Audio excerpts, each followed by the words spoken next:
Thank you for coming on the podcast, guys. Cheers. Awesome. Good to be here.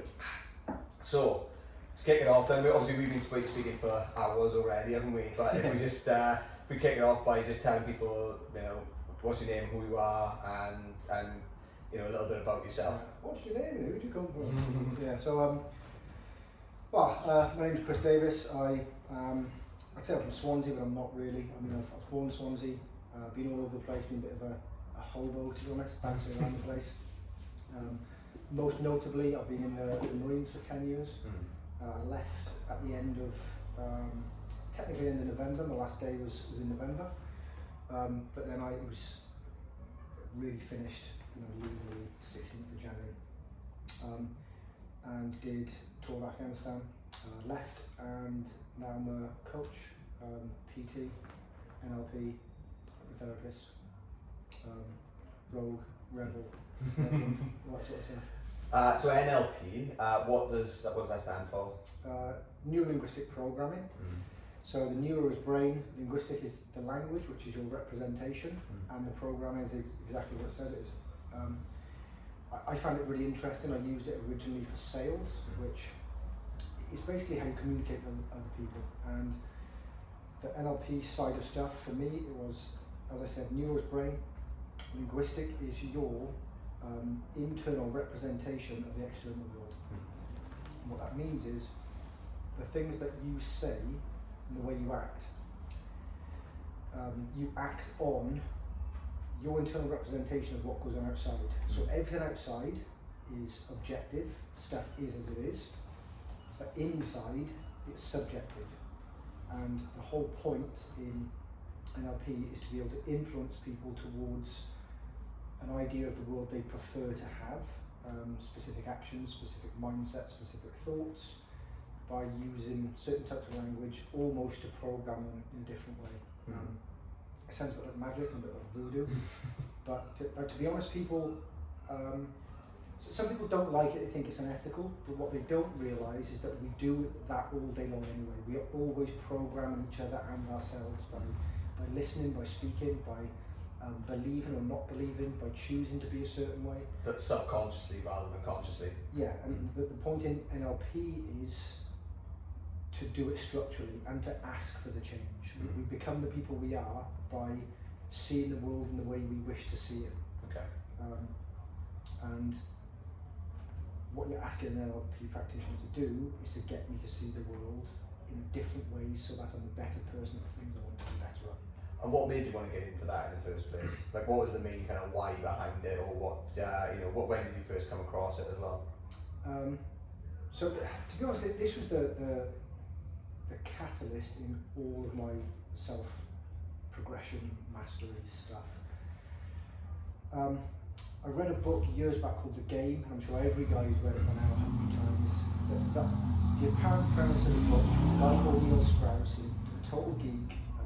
He lived in his mum's basement pretty much till he was 27, never had a girlfriend, writer for the New York Times, and decides to infiltrate the underground pickup artist world. And pickup artists are people that make a career out of picking up women and turning them to science. So I read that book, and I read it in a different way than other people did. I read it out of interest, of course, but what I saw in the story was this guy turned up as a self-proclaimed loser, and he had nothing about his life that he really wanted. He wasn't great with women, he didn't go to the gym, he wasn't funny, he wasn't charismatic, he just sat on his laptop and just typed stories. And he found that by going to these people who were using it to pick up women mainly, that he could just be whoever he wants. He can read a book, he can practice the things in the book, he can go to classes, he can go to the gym, he can dress different, look different, act different, just be a different person. And in that journey, he came across NLP, which is communication. So I read about 30 books from that book that suggested all these different books to read, and one of those was Richard Bandler's work on NLP, and that to me just changed everything, because to me it was just total magic. I didn't realise how important language is and communication is up until that point, how one word can change a whole conversation, how one raise of an eyebrow, how one lean back, lean forward can just change everything. So that's what got me into the whole thing. Okay. And was that like? Would you say you come across that after the military then? Or was it like doing it? Long before actually. Yeah. So I came across it way before. Probably in 2000. So I joined the military 2009. I think I probably came across this in about 2004. And started reading up on it and practicing it and reading about it to become better at sales. And not in a manipulative way, but when you sell to somebody, there's an element of, if they sat in front of you, there's an element they want what you have, because they wouldn't be there otherwise. They wouldn't have agreed to come and sit with you. And then the social contract unwritten is that it is my job not to sell them the thing, whatever that thing is. It was my job to find out what it is that they need from me and why they've sat down, because they don't know. Like, if they did know, they'd have just walked in and bought it. If they knew exactly what they wanted and they knew exactly how it affected their lives, they'd walk into the shop, they'll go, I'll take one of those, and they'll leave. So the whole point in selling and buying is that they want something but they don't know yet. So for me, NLP was about, how do I understand that person better so that I can get from them all the information I need to know what it is they're actually looking for. And that goes down to their needs, their wants, their dreams, their hopes, all the things that go deeper into it. They don't come there for a phone, they come there for a lifestyle, they come there to be cooler around their friends, to play music on the phone. It's all different reasons, right? So going off a little bit, if you look at Coca-Cola adverts, they're not about Coca-Cola. No one looks at that and says, oh, I'm thirsty now. They show a lifestyle, they show colours and multiculturalism. People enjoy themselves in the park and things like that with family or friends. Yeah, young, cool, smiling people, you know, from say 13 to mid-20s, maybe 30s. They show a lifestyle. They say if you drink Coke, you're one of these people. And that's what people are after. They're after the deeper idea of the product, and it's about finding that from people, because that's what they really want. So I realise you don't sell people a phone, you sell them an idea, a lifestyle, you sell them those things, and when they buy that from you, they'll buy anything. And that doesn't mean you can just sell them anything and you do it disingenuously, because my point was that I never ever wanted to lie. I never wanted to be disingenuous. I wanted to find out what they needed and then use their words back with them and say, if this is what you're looking for and I can do that for you, will you take that today? And they'd almost always say yes, which is why I was top 5 in the country. And was that working for a company, or was it what's, you know? That was for Phones for You, and okay. I had a really bad. People had a bad idea of what Phones for You was, because it was very old school sales type. It was the big knots and the fat watches and the shiny pens and all the cheesy stuff and the slick back hair. And I wasn't about that. I didn't know anything about phones. I didn't need to. I wanted to know people. I wanted to know what people were about, what they needed, what they wanted from me, who I needed to be in that moment. And I never knew anything about any phones because I didn't need to sell it. I was selling ideas and dreams and lifestyles in the form of a purchasable thing that was this big that you can call your friends with. And that's where NLP started for me, but it became so much more because it came into getting promotions in work, it came into being more popular, into getting more friends, into winning all your arguments, into just getting across your ideas, and more importantly for me was allowing other people to get theirs across without me getting twisted on what they were saying, because that's huge. Yeah. It's huge to understand someone. If they can't articulate themselves as well as they'd like to, NLP helps you do that bit too. Okay. Which is huge. And that's because it's a total contrast really from being in the military. Obviously I know the job you were doing before, isn't it? Do you know what I mean? So what was the actual title of what you were doing in the military before? You do a bunch of different things in the Marines, and when I joined it was cool to be GD, and GD means general duties. Right. So when I joined, my instructors at the time, who are your heroes, you know, they're literal heroes. You know, they've saved the world. You know, in your eyes, legends. So what they say goes, and they said be GD for as long as possible. And a general duty soldier is a soldier as a specialisation. That is it. You're not a sniper, you're not a chef, you're not a driver, you soldier, and that is it. So that was what I was, that was my title, it was my spec. Towards the end, I, among other things, I taught a new arms course, which means I basically had a hand in creating 250-ish commandos through the training we did. So I was one of those, that was the ultimate thing to me, by the way, is that I became one of those people that trained me, and that was the ultimate thing for me, is that the people I looked up to, I became one of those. Yeah. And I got to go out every day. Full circle. Yeah, definitely. I mean, for the changes they made in me, I did that for 250 other people. And that to me was huge. So towards the end, one of the last things I did was a CBR instructor, which is chemical, biological, radiological, and nuclear counter warfare instructor. Bit of a mouthful. Yeah. So it's just learning everything about chemical attacks, biological attacks, radiological attacks, nuclear attacks, and how you would deal with that if it were to happen. And I was part of Bravo Company, 40 Commando in Taunton, and they were lead CBRN for the Royal Marines for the time that I was there, and actually had to deal with the attack in Salisbury. Oh, okay. How long ago was that? No, it was... that would be 2018. 2018. Do you know, for some reason I thought it was a lot longer ago than that. I think it would have been about mid-2018, I think that was in Salisbury.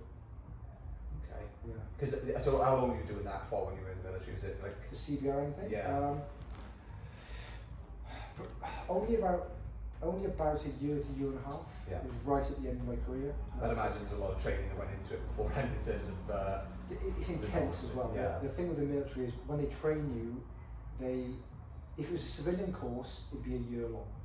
But they say you're doing this course in a month and you better learn it all. Yeah. And you just sit there and you do death by PowerPoint, and you stay up all night if you have to, and you cram and you do everything it takes to pass the course. You're expected to come top of the course if you're a Royal Marine every time, and there's a lot of work and stuff that goes into that. So it was awesome, like super interesting. It feels boring at the time because it's consistently taking on gas masks, putting off gas masks, and putting on CBRN suits, and then the super tight rubber boots you've got to put over your boots and the gloves, and it's a nightmare because you know it's not real at the time. When you get back and learn all the stuff you learn, you realise how good the courses are. Yeah. Okay. And with did you have to use? Did you do a tour or anything like that when you were in that particular role, or was it just the kind of the Salisbury attack that was the kind of the main one that you dealt with while you were in that role? I didn't actually go and do that because I had decided I was leaving at that point. Right. So even though I was an instructor at the time, I'd already put my chit in to leave. Yeah. So even though I was an instructor, I think my role had changed, so I didn't get to go and do that. So I didn't actually do any tours with it. I know loads of people who did. I actually know people that went and worked on the weapons of mass destruction idea of Saddam Hussein in Iraq. I know people who went and did that part. So I didn't actually get to do anything on a tour as that, apart from teach it. I'd teach people in the Marines on a few different occasions, teaching captains and right down to Marines. But never actually did a tour. With that particular role, you did tours otherwise, or didn't you? Yeah. It's the first thing I did. So I passed out of training, which is 8 months long, and after the 8 months, I think it was about 6 months after I passed out, we pretty much went straight to Africa. So I went to 4-2 Commando in Plymouth, went straight into pre-deployment training, went up to Germany and other bits, and went straight to Africa for 6 months. How was that? Honestly, one of the best things I've ever done. I've got slightly different views on it now for the the way I look at it, but it's weirdly one of the most enjoyable times of my life because it's so simple. Life over there is really simple. You've got a specific goal every day, and as weird as it sounds, everything you do is so important. And I still do these things now. Like you have to crush up plastic bottles. Like the plastic bottles you've got, Yeah, you've got indents on them. People don't know that that's so you can crush it, right? So they'll put full bottles into the bin and take it loads of space. So it was extremely important for us not having a great supply chain over there, that everything that goes into the bin has to be crushed down to the smallest it can be to fit into the bin. Now, things that seem pointless like that here, over there, was super important because you can't run out of bin bags, you can't do that sort of stuff. So it was all those things, and everything you do has got such a big purpose that your life has got all the purpose it ever needs to have. There's nothing you do that doesn't have some sort of purpose to do with survival and life or death in some sense. So I was always in the mind that if I can go back now, I would do it. If I could just go and do that forever. I just wanted to soldier every day forever. Yeah. And it's ultimately why I left, because everywhere where I was, whatever unit I was at, we weren't doing it. So when you said at the start you had a different outlook on it now than when you initially went out there, what is that just because of, you know, when you went in there you just had a certain idea of what it was going to be like, and then afterwards you just changed that perspective, or was it more kind of you know, the experiences? So many different things, probably too deep to talk about most of them. But when you go over there as, I say young Marine, I was an older Marine, but a new Marine, you have a specific job that you do that affects the people around you, and you don't really look at it on different levels. I look at it now in a very different way. For me, I was saving the world. For me, I was saving the country. It was for Queen country, and I was fighting the Taliban so they didn't come here, and that's all I cared about. I thought, you know, someone's got to do it, and I want to, so I did. I never looked at the economic, geopolitical ideas of the whole thing, the actual effect it has on the world, whether they even wanted us there. I didn't look at any of that at the time. I didn't look at any other reasons we might be there. So it does change over time, even though and this is what I was talking about with NLP a little bit earlier, and how we see the world, is that my experience in Afghan's done, right? So it's happened, it was objective, I did those things. But the longer I live for, the more that changes in my head, because I see the world differently, and I look back at my past, subjectively, the reason I was there, the things I did when I was there, the things that happened when I was there, they are now different in my head than they were a year ago. So even though the past can't change, the way I see it does. So I have to change to go with that. And you know what, I think you've touched upon such an important thing there, because like self-reflection is one of the most important things you can do in any sort of like walk of life, because you know, you're not the same person that you were 10, 20, 30 years ago in some cases, you know, and it's important to realise that people, you know, some people, there's a saying, you know, people can't change. And I think, you know, to a certain degree, certain parts of them, you know, can change or will stay the same unless they specifically work on it. But like you said, I think your idea of the world changes, and if you reflect, like you've done there, you've reflected back on the past, and you've got a totally different outlook on it now, and that is in essence changing you know, yourself as a person. You know, I've met so many people who have, you know, like you know, they talk about their time, for example, when they were like in their, you know, like their late teens, early 20s, and they were like, they said, oh, I didn't like that person that I was then. You know, you see them now, and you could never, and they tell you some of the stories, and you could never imagine them being that person.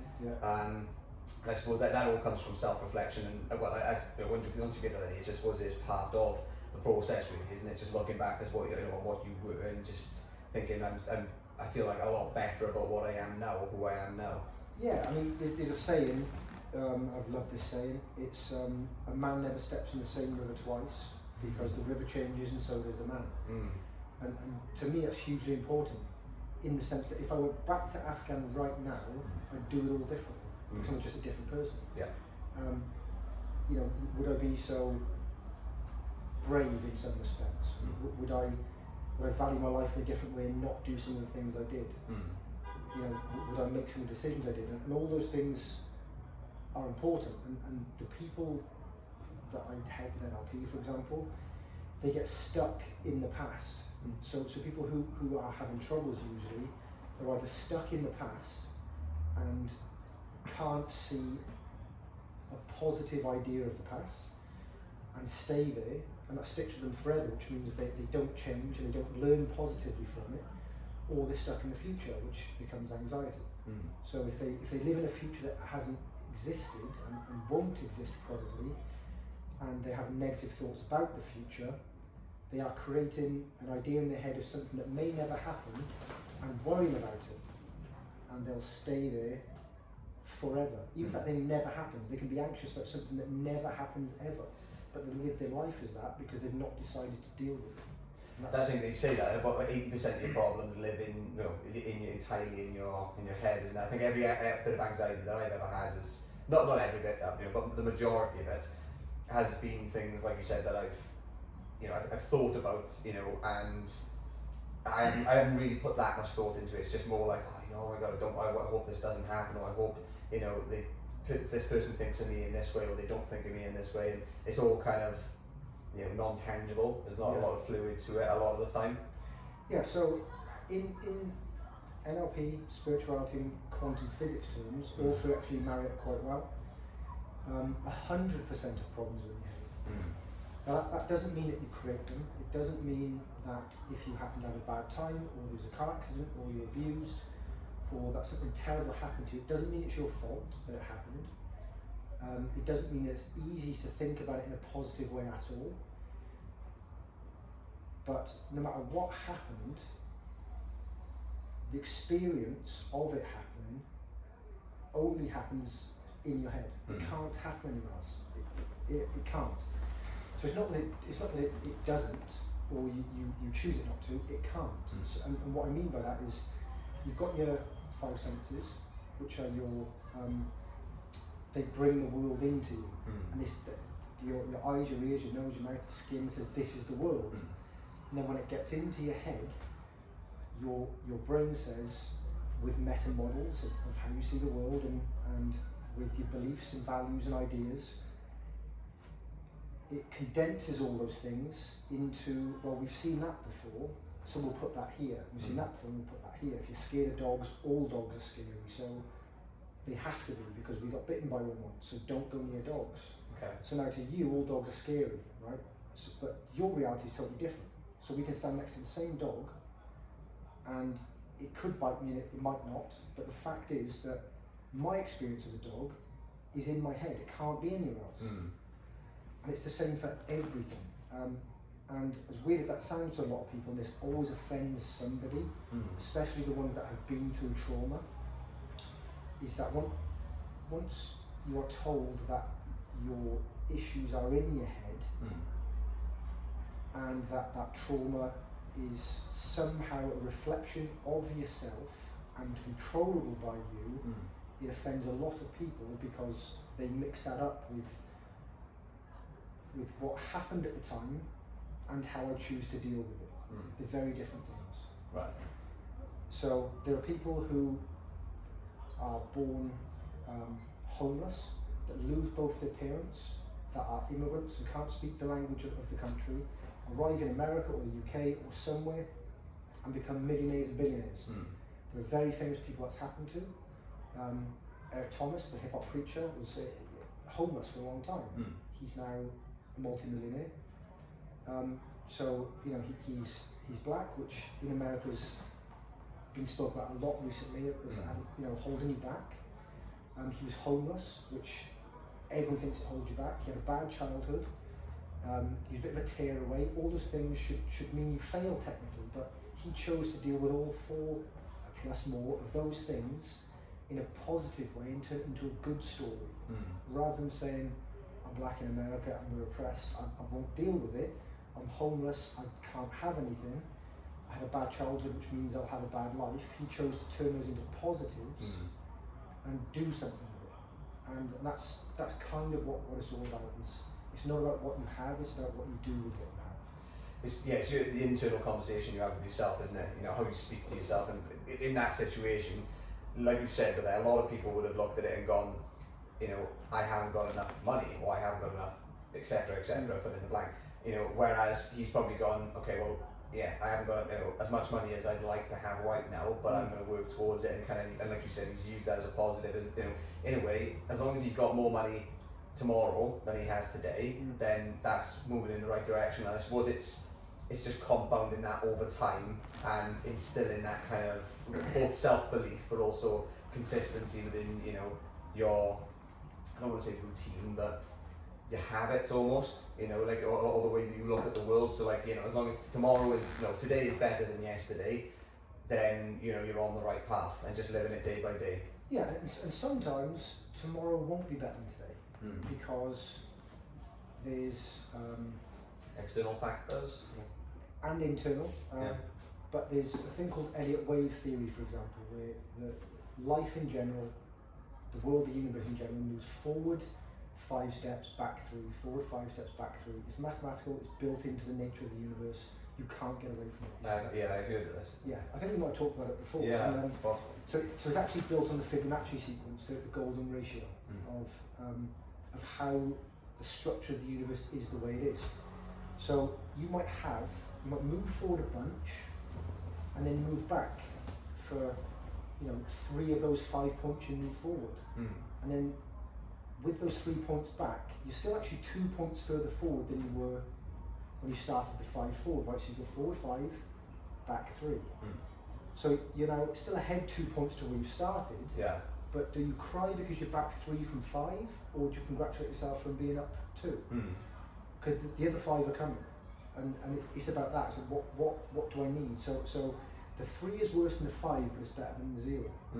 And it's about that too. It's about understanding that, and most importantly, understanding that you don't need to have everything right now in order to achieve the stuff you want to achieve. You just need to believe that you can have it if you work for it. So if I want to be a millionaire that badly, I don't have the resources, I don't have the network, I don't have the knowledge. But can I get it? 100%. I can read books, find people, go on the internet, go to some seminars, watch some videos. Is it all available? 100%. So if you want it, it's there for everybody somewhere. But the belief that you can't have it usually means that you aren't looking. Okay.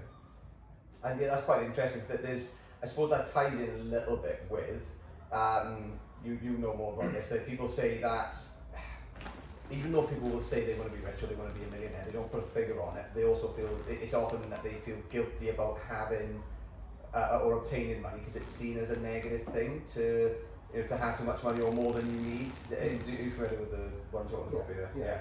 So there's loads of things behind it, right? So if someone might want to be a millionaire, and I say this a lot, right? So you might want to be rich, but you don't want to get rich. People want to win the lottery, because to be Richard Branson is decades of impossibly hard work and failure and tears and losing friends and changing where you live and losing your wife or, you know, potentially kids, to all these other things, to the single-minded goal of I'm going to space. And Elon Musk said it in the way that it was something like, I think it was a small problem, and the small problem was something like, do I deal with this problem or do I go to space? Yeah. Like, which one is it? And it's like, I'm going to space. So what people don't see, and it's the Instagram generation, is we look at people who are photoshopped and standing by Lamborghinis and having loads of money and, you know, 10 million followers, and they say that's what I want because I can see it here. What they can't see behind all that is the hours and hours and hours of dedicated social media learning and getting into shape and learning business and networking and all these other bits that made them to that point. No one looks at Kobe Bryant sprinting up and down the court, sweating his arse off, tearing his Achilles and working for months to get it back and going, that's the guy I want to be. I want to be that guy there in pain. Yeah. But that's who Kobe Bryant really is. Like, that's the guy he is 99.99% of the time. He's the guy that hurts and sweats and gets up at 2 in the morning so he can play basketball twice more a day than you do, and learns the piano and Spanish and how to create films and coaches his daughter's basketball team, you know, when no one's looking. He does all of those things, but no one looks at the guy in pain. Like, you don't look at a Royal Marine, for example, when they are getting shot at or blown up or pressing the carotid artery in someone's neck when they're dying, saying, I want to be that guy. You look at the medals, you look at films, you look at people jumping out of helicopters and throwing grenades and speedboat stuff, and that's what people want. But all the stuff in between is no one says that. No one wants to, like if you want to climb a mountain, you want the view from the top. Yeah, or the selfie. Yeah, exactly. But what people never realise is once you get to the top, you're done. Like the climb of the mountain is the thing. Yeah. Like the climb is the journey that counts, and the person you become along the way that matters. Because the second, like if you run 100-meter sprint and you break the world record, that lasted, the actual world record is done the second you cross the line. Everything before it made you the man you are. So that world record is done, it's over. Like, no one cares anymore instantly because it's in the past. But the person you became along the way is who you are forever. That's the bit that people never look at. Yeah, everybody wants to see, they all want to be the person, like you said, but they don't want to put the work in. I think Arnold Schwarzenegger, he said, everybody, I'm pretty sure it was anyway, everybody wants to be a bodybuilder, but nobody wants to lift a heavy weight. Ronnie Coleman. Yeah. There you go, yeah. But it's the reason that, it's the same reason that you can either climb Everest or get a helicopter. Yeah. You can do both. But you don't get a clap for getting a helicopter to the top. You don't get a clap for winning the lottery. You don't get a clap for being born into a rich family. Because the thing you really want is the journey. Yeah. Like it's the learning, it's the character building. It's your actual life. Like being rich isn't your life. Getting rich is your life. Do you know, there's a post we put up the other day on Facebook yesterday. Nobody wants an easy life, or everybody wants, you know what I mean? Yeah. Yeah. Don't wish for an. I mean, this is actually a Bruce Lee quote. It's don't pray for an easy life. Pray for the strength to endure a hard one. That's it. Yeah. Mine's a little different than that, but it is that. And Jim Rohn said it, he was the mentor of mentors. Yeah. He was Tony Robbins' mentor, and he was Brendan Burchard's mentor, and everyone else. But I mean, that's the point. Is like, do we want? And some people do. There's nothing wrong with wanting an easy life. Like, do you want to live on a beach and just chill and do nothing and eat coconuts and spear fish and walk around in your pants? And if you want to do that, that's cool. But understand that whatever it is you want has consequences when you are that person. Like it's not about being that. It's not about being that person. It's about being that person all of the time. Yeah. All the time. And you know what? I think you have to endure something to fully appreciate whatever situation you're in. Like for example, if you are, let's say, living on a beach, do the spear fishing, or you're working in, you own a little bar on the beach. That's one of my kind of like little dreams actually, to own like a little circle hut bar on a beach somewhere. Basically, Tom Cruise and cocktail. Pretty much, yeah. That's it.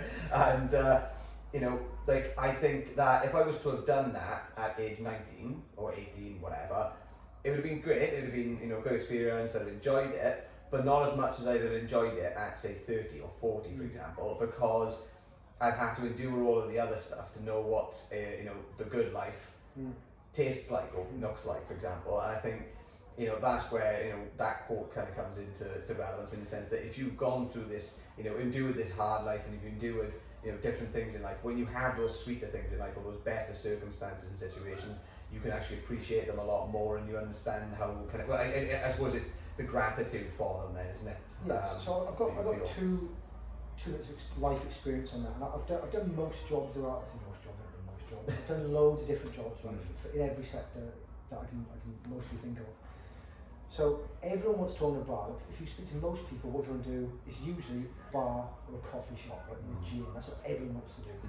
So I've actually been manager of a bar, 2 or 3 bars actually, and when people are in the bar and they're there, that's where all the magic is, right? There's the music and the DJs and the lights and the drinks and the people and the fun and the funny bar staff and the decor and the atmosphere, and that's the magic, right? The magic is in that time. what people don't see about that, you know, I'd love to do this job, it's brilliant. What they don't see, for the most part, and I did this as a manager, is going to have to clean, like, excuse this on your podcast, but having to clean feces out of the male urinal halfway through a shift. You can say shit, it's fine.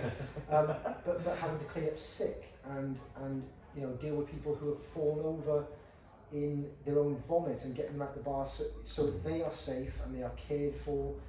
Yeah, kicking off and stuff like that as well. And that's what it really is. And the magic is in people's heads. Yeah. Once that night's over and they're at home sleeping in bed and they're like, oh, best night ever, and like a selfie, I love my mate, you know, gal pals and all that sort of stuff. I'm still there cleaning up sick and bottles and dusting up and doing the tills for another 2 hours afterwards and getting up early to start again. And that's what it is. It's like everyone wants to run a bar on the time it's open, but they don't want to clean up sick and bottle up and make sure the food's safe and that's what it really is. That's what the actual job is. And that's why so many people are unhappy. Yeah. Because they want to be a Marine, but they don't want to run. They want to be rich, but they don't want to work. You know, they want to be in shape, but they don't want to lift weights and eat clean food. That's why they're unhappy. That's interesting because it is. I think that is a major source of unhappiness, 100%. You know, like there's so many jobs that I've done in the past where I thought, you know, oh, this seems like a really good thing to do because, and we've had this conversation, you know, in different capacities. Like, I wanted to do a specific job because it looks good, but then when you kind of you get there, like you said, there's more to it, and it doesn't pan out to be the thing that you want it to be, and then obviously that can lead to unhappiness because it's almost like it feels like you're, you know, there's a part of you which isn't fully into it, and you know, I think you get that relationship with relationships as well. You know, the person you're with seems like perhaps, you know, the best person on the planet until, you know, 6 months down the line or 12 months, whatever it is down the line, and all of a sudden then you start to see the cracks, if you like, and then it starts to, you know, think, well, do you know what, actually I don't feel comfortable here, or I'm not happy here, and I think like, people just let that run away with them then rather than dealing with the situation. I think that this is something that anyone I coach that's got anything to do with relationships, this always comes up, is transactional, right? And the biggest thing for me, when you see relationship-wise stuff, it stands out a lot more.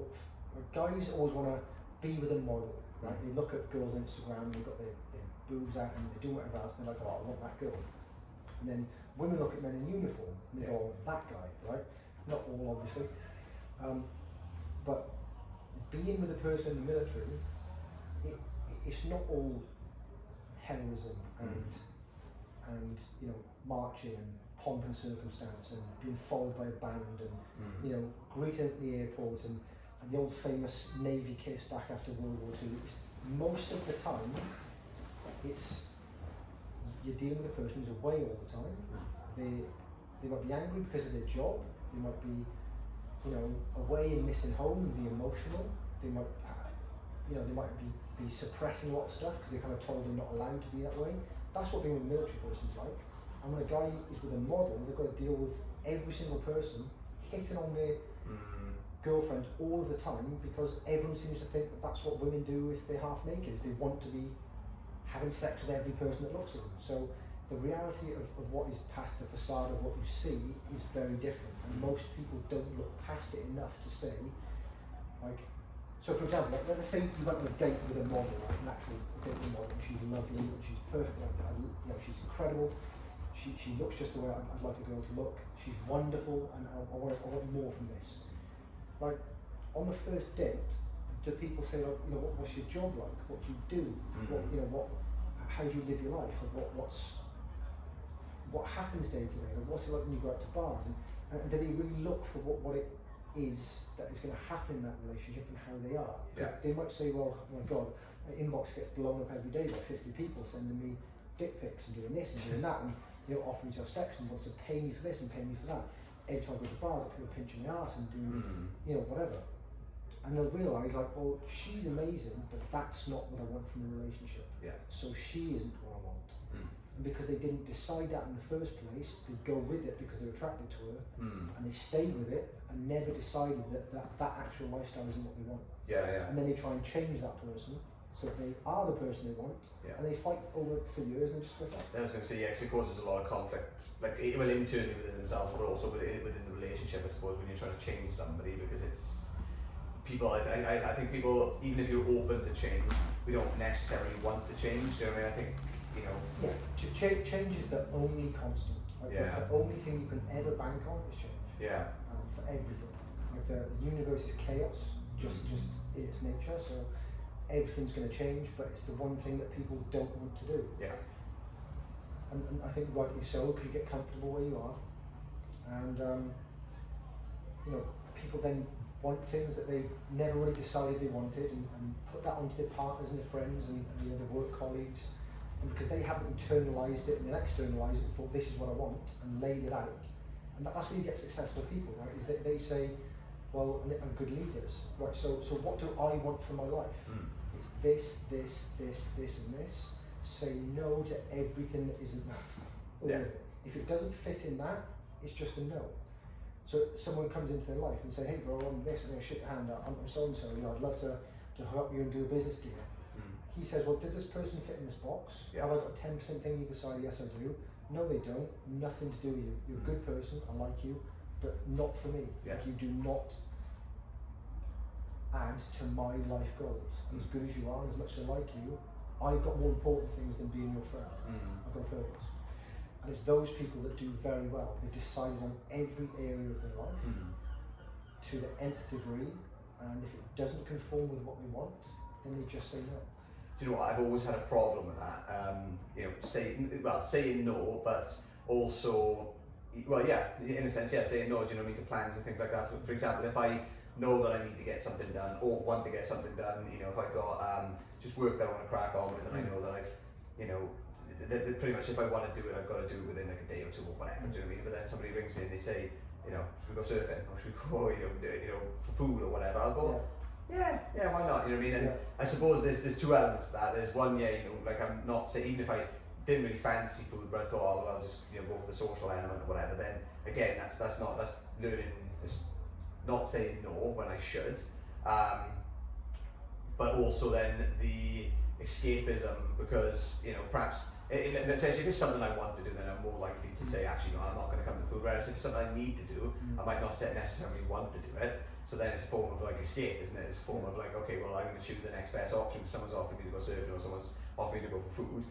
Well, that's something better or more appealing than sitting there and doing whatever I need to do and going to do it. So I think there's a podcast with Stephen Bartlett and an American author, I can't remember the name of it, but they talk quite a lot about that, and I suppose that fits in with NLP, as well, I'd imagine. Yeah, and there's 100 ways to deal with that, in the sense that what people will do is they'll say, well, I've got this one thing that I've been told I should do, which is work, right? So my boss says I should do this.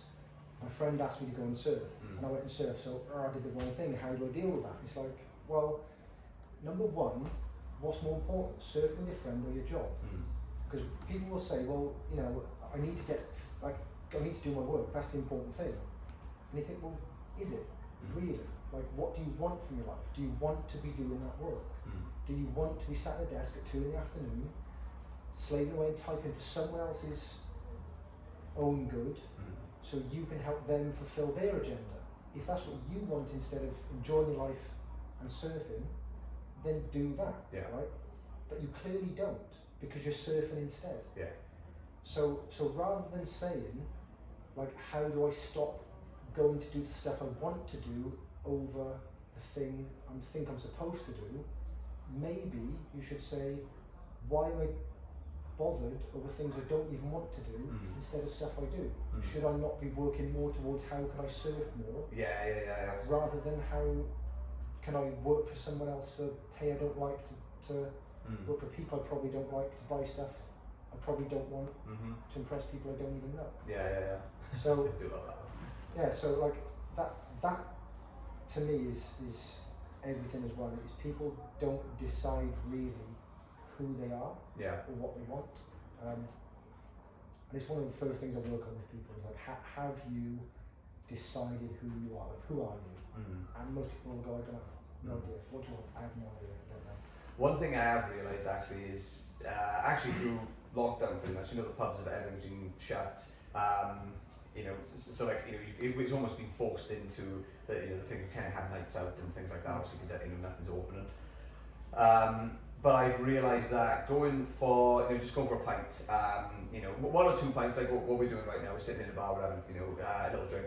Like, I like that, and I like the interesting conversations that come with it. Going to a bar and then watching football has never appealed to me, but I would do it for the social element. Now, I've realised, you know, reflecting on that, I'm like, I don't enjoy that situation. You know, I think it's good to catch up with friends. It's good to have a little, you know, to let your hair down, so to speak. But you should also, you know, should be doing that in a way that is enjoyable to you. You know, if you're just going for a drink for the sake of it, you know, and you're going to be watching football and you don't really like football, you know, then is that a form of escape? Is that actually letting your hair down and giving you the kind of the time that you need? Or are you just putting yourself in unwanted situations? And I suppose, like what you said there about you make the decision about who you want to be, you know, that part of that, I think, for me, essentially, is going, you know what, well, actually, I found it happened the other night. So I went to a bar, and you know, it was funny, it was when the bars were open outside, but not before they actually opened back inside. So we were out in the beer garden at the back, and you know, it was raining a little bit. I'm sitting there having a pint, and I'm, you know, getting wet, and you know, I was just like, you know what, I'm not really enjoying this vibe or whatever. But I was just there because I thought it would be nice to catch up with my mates. So I was there for an hour or so, but then I was going home after that, or leaving after that to go surfing. So went surfing with my mates, and this was a Friday night. We were in the water.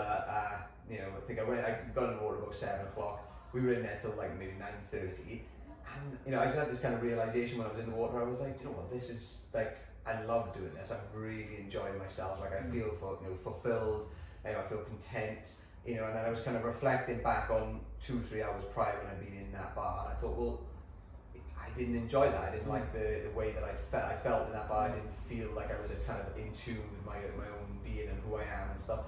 And you know, and that was a good a moment of realization for me. Like I thought, well, I'm out on a Friday night, instead of actually going to a bar when I could be in the beer garden and having a pint with my mates, I'm actually with one of my other mates surfing, you know, in the rain as it happens, you know, and it was just an amazing experience. And I thought, well, that was a bit of a realization for me to just, you know, don't do things just because your friends, you know, some of your friends are doing them, and it seems, I don't know, a little bit of appealing to have that social element. If you think, if you just recognise that situation's not for you, just take yourself out of it and figure out the ones that are. Yeah, so it comes back to that thing I was talking about just now, where when people don't give themselves a hard left and a hard right, what they want from a social situation, from a social contract, from a transaction, and I say this to everyone, everything's transactional, is there's a possibility that those people in your life that make you do those things you don't want to do have to go. And no one wants to deal with that. No, and especially when it's a partner. Like, if there are people who have people in their lives that make them do, I say make them, that they think that these people make them do things they don't want to do. So they'll say stuff like, oh, you know, fed up a drinker on the weekends, but my mates are doing it, so what else do I do? Get new mates. Yeah. It's really simple. Not easy, but really simple.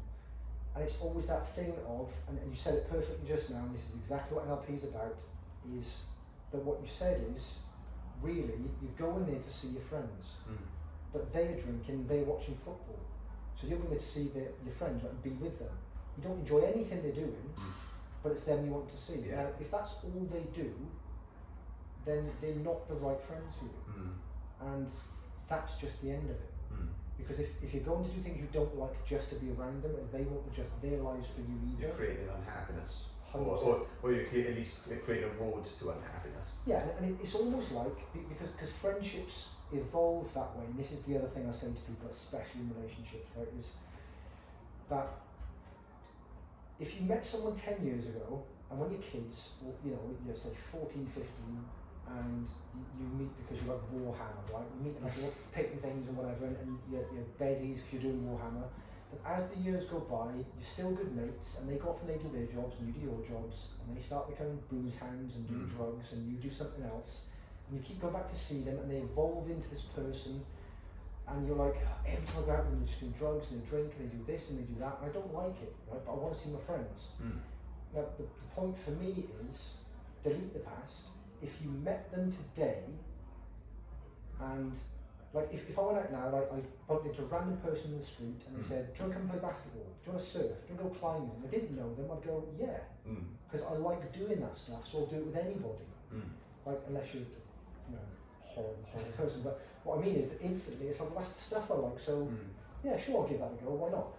But if they went, trying to go and do some drugs and get wasted at 12 in the afternoon, if I didn't know them, of course, I'd say no. But there's always that thing of, if your mates say it, you go, yeah, I'll go get drunk with you. And you think, I don't want to do this. Right? So what's the hard line of where you have to say, where do I have to sadly get rid of the people and things and jobs in my life that don't align with my goals and my values and my beliefs? And I suppose that comes into intuition as well, doesn't it? Like, you know, feeling is a big thing. You know, like if you're, I think you do have to be at a stage where you're a little bit more mindful or open to your, you know, to intuition being, you know, a kind of a leading thing in your life. Because you know, again, intuition is more of a kind of a subconscious thing. Sometimes it's just about feelings, and if you're in a situation and you just get a kind of a bad vibe. So, for example, I was in London this weekend. Got off the tube at Brixton, you know, and there was just a lot of gangs around. It was quite loud, you know, there's bottles being smashed on the ground and things, and it was, you know, you just get that kind of a vibe almost that, you know, it's, your intuition kicks in. It's a bit like, oh, I don't really like this situation. And I think we get those sorts of vibes, if you like, in all areas of our lives, in work, you know, in relationships, I don't know, just if you're looking at setting up a business, for example, if it feels like you're swimming against the tide in whatever area it is, then generally I'd say that's your intuition trying to tell you, like, yeah, this is not the right course of action for you, perhaps. Yeah. So when I was in the Marines, I'll probably feel off a little bit here. When I was in the Marines, when I went on tour, I was the Valen man, and the Valen man is the point man. The point man is the guy at the front. So I had a metal detector to look for IEDs, which are basically, you know, homemade mines, improvised explosive devices. So I'm the front guy, right? And what people are supposed to do is walk in my footsteps so they don't die. Because if I step there, then it's okay, because I'm the one looking for it.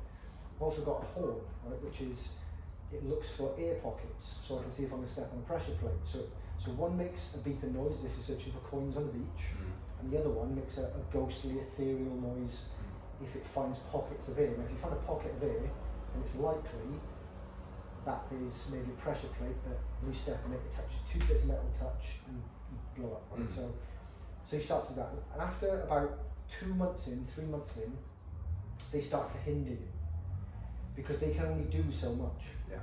So each of these things you've got tools, you've got your training, and after a while, they actually slow you down. So even though they are telling you what's in the ground, what's more important is everything else, because they're only looking at the ground. They only tell you this thing. So as you pass it in front of your feet, they only tell you this part here.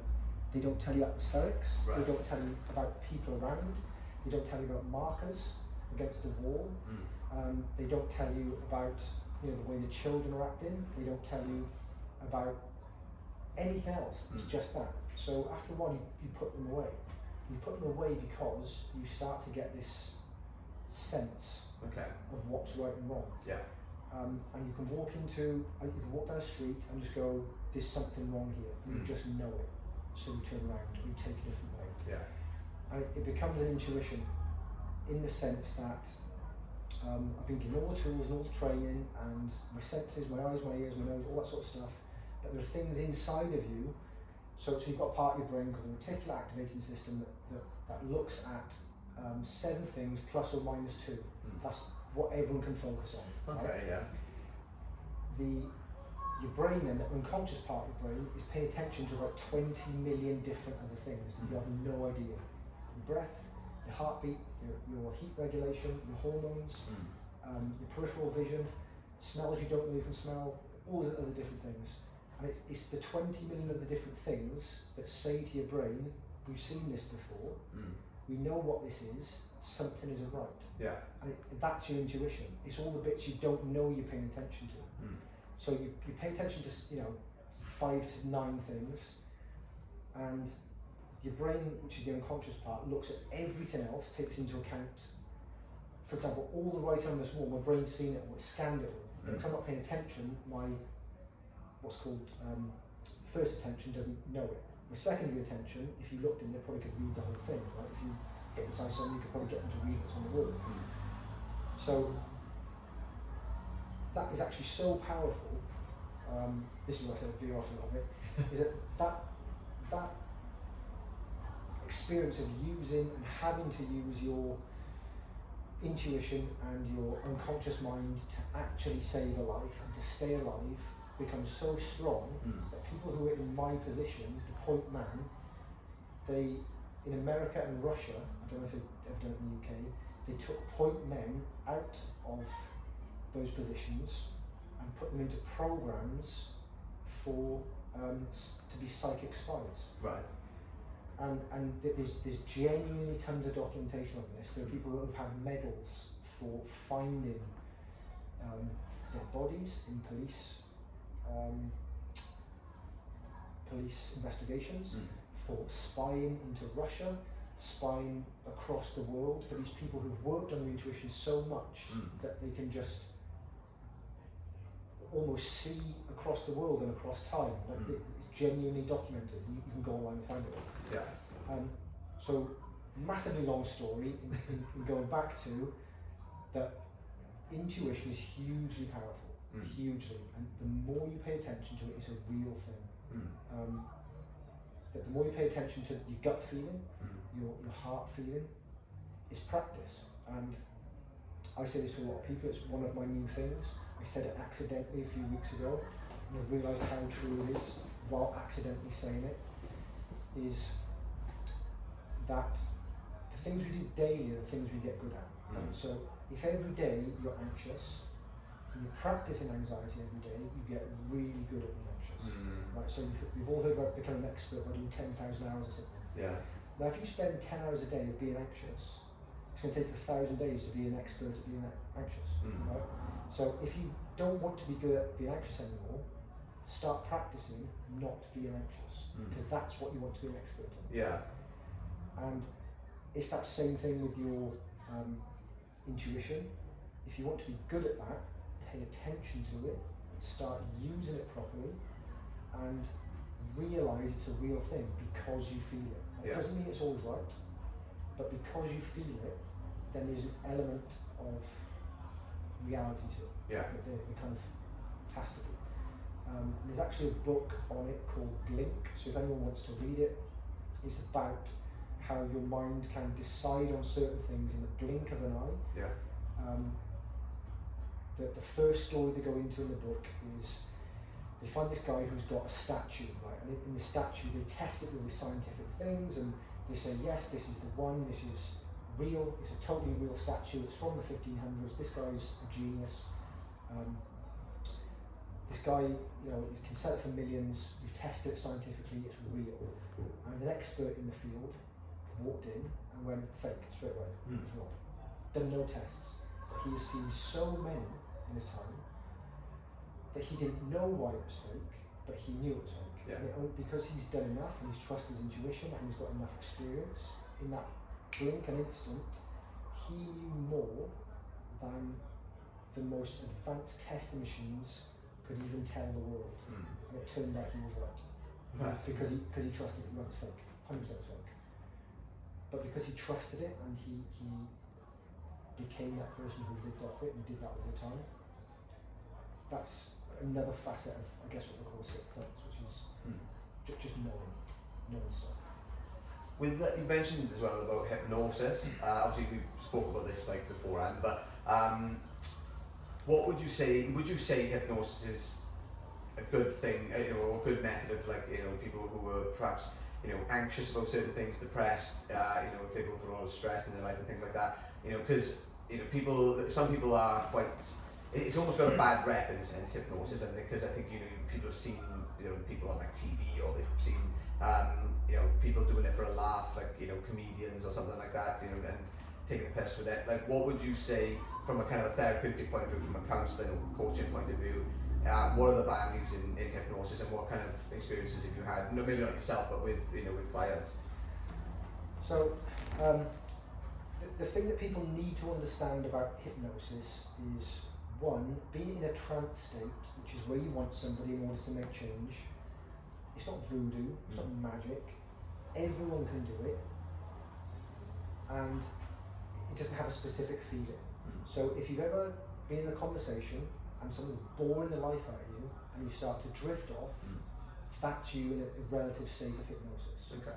You've done it to yourself. If you've ever watched TV or seen your kids watch TV and they do that thing where they look at TV and they just sit there and shut off, that's a state of trance. The point between you waking up fully and being asleep, where your logical mind is all switched off, that's a state of trance.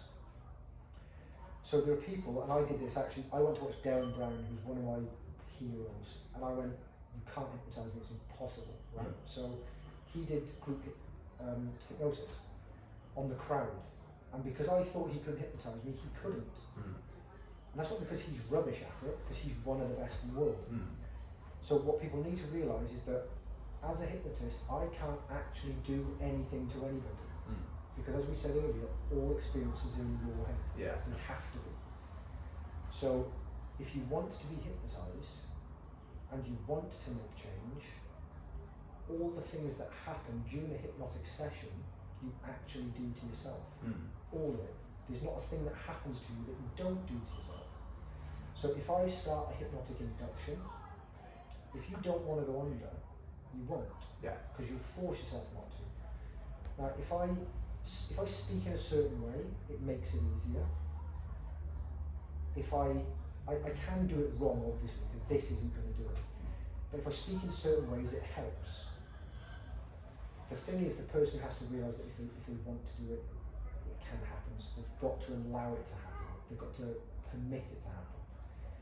So for me, hypnosis is one of the best things you could ever do, and that's because the unconscious mind is insanely powerful. 1/3 of all medical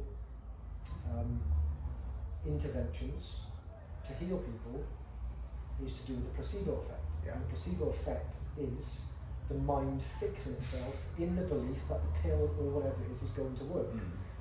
So that already tells you that if your mind can do it on a sugar pill, then it's your mind that did it anyway, right? Either way. Now, number one, if the goal is to heal the person, what does it matter what did it? Yeah. It doesn't matter if it was sugar or hydroxychloroquine or me telling you to just heal, so you do. Because it's the end goal you're after. So, to explain hypnosis a little more simple but slightly deeper, is there are two parts of the brain that don't move physically. You've got the logical thinking brain, which is the conscious mind, which is almost the stuff you can definitely pay attention to. And you've got a thing called your critical faculty. And you don't have one up until you're about 7, which is why you can say to a kid, there's a transformer in the garden, and they go, transformers! So after that point, they become critical and they go, well, there's not, because they don't exist. And that's why you say to kids about Santa, and after a while they go, Santa, don't be ridiculous. Right, so it's indoctrination. So which is why you get kids early into that stuff, and that's why religion works a lot earlier for a lot of people. Right? So to hypnotise somebody, you have to bypass the critical faculty so they can't look at what you're saying logically, but it can be plausible. Right. So you do that by distracting them, so that your words slip past the logical mind and end up in the unconscious and make the change. Okay. So if you can do that, then you can do amazing things with people. Amazing. So obviously that's essentially you're changing the way people would interpret certain feelings or situations in their life, perhaps in the past and things like that, by, like you said, bypassing the critical factor. Is that all? Yeah. So it's and ideally to have the strongest change, you don't have to tell anybody specific stuff. So if you speak in vague terms, right? Vague ideas move people more. which is why the Bible is so strong, because nobody understands it. Everybody disagrees, right? And it's because you fill in the blanks. Yeah. You put in the stuff you want to be there. You see God in flowers, or you see God in ideas and people and clouds and happenings or not happenings, right? So you create your own religion in the vagueness of the language. So as a driver, in order to get someone to move and to have something, because your experience is subjective totally, if I want you to change, if I speak to you in vague terms, for example, if I say that experience you're feeling right now, as you start to experience that feeling, you can now take that into the future and learn all of the learnings that you need to learn in order to be a better person in life with the things that you want to improve on. I haven't told you anything, but in that sense, you're like, oh, this experience, I know what I'm feeling because it's mine. So you feel it, and you say, oh, the learnings, I know the learnings because I know what they are, my unconscious knows. And what is better person? A better person to me is this. So by being super vague with people, they become the person they've always wanted to be. And if I said to you, to be a better person, you've got to go and give money to that homeless person. If you disagree, I'm lying. Right? But if I say, you leave it open to interpretation so that they to can discover it themselves. Yeah, to your interpretation, because it's got to be yours. Because if you come to me for help, for anything, I can't make you a better person by telling you who to be, because we'll disagree. And as soon as you disagree, you break rapport, and I can't help you.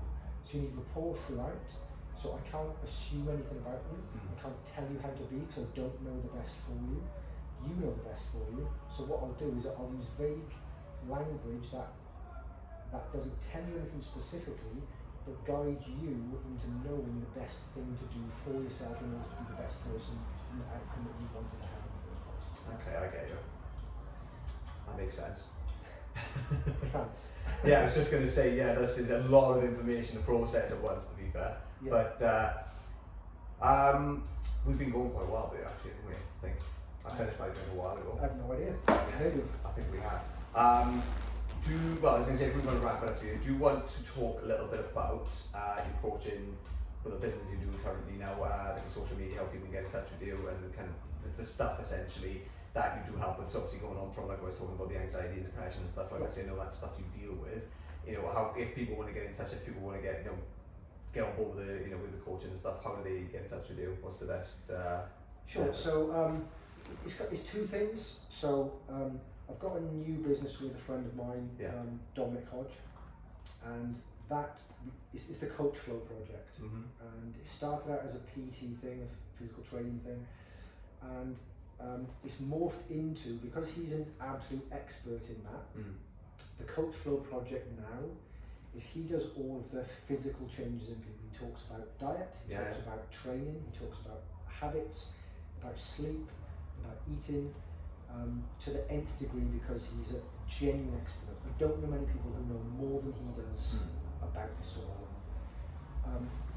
On the other side of things, I am self-proclaimed an expert in mindset stuff, right? So time and therapy, NLP, master practitioner, hypnotherapy, Royal Marine for 10 years, so mindset is my thing. So we've combined that together to create the Coach Flow project into a course that we are changing people's lives with, genuinely. So they'll come to us in a certain state, whether that's overweight, or it's anxious, or it's, whatever the issues are, whether it's mindset, the body, we cover everything.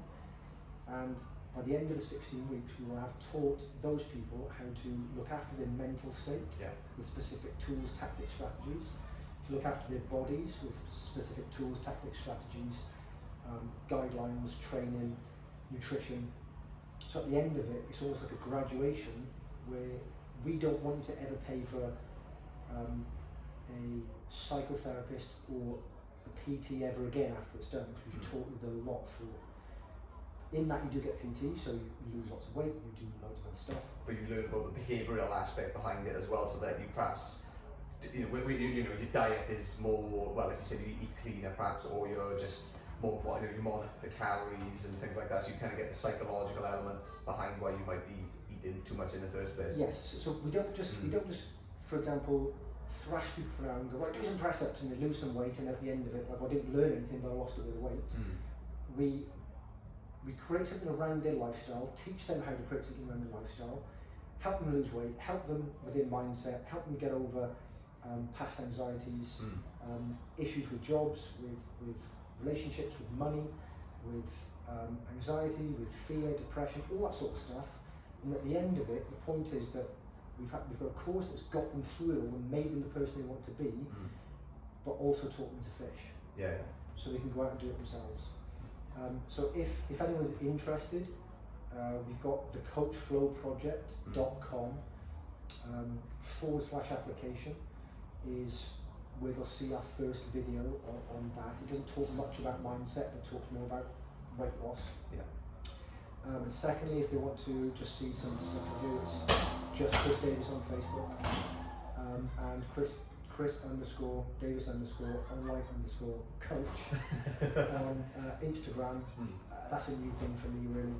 Yeah, for everybody listening, I'll put the links and stuff like that in the in the bits and bobs. I'll put them somewhere anyway. I'll put them on the video, or put them on the in the comments and stuff like that, so everyone can get in touch.